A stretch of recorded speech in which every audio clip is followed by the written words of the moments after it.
हेर्न सक्नुहुनेछ आज बनेपामा यस्तो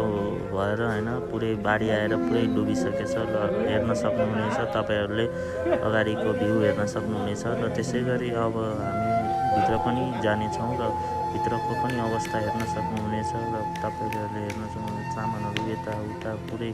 तपाईँको डुब्न लागिसकेको छ र त्यस्तो गरी हेर्न सक्नुहुन्छ हामी पनि भित्रपट्टि आएर सामानहरू बाहिर निकालेर यस्तो पुरै छितरमै भइसकेको छ र सामान मान्छेहरूले उठाएर यताउति सबै लग्दै गरेको छ र मान्छेहरू पनि अलपत्र परेको यस्तो कसले हेर्छ होला यो हामी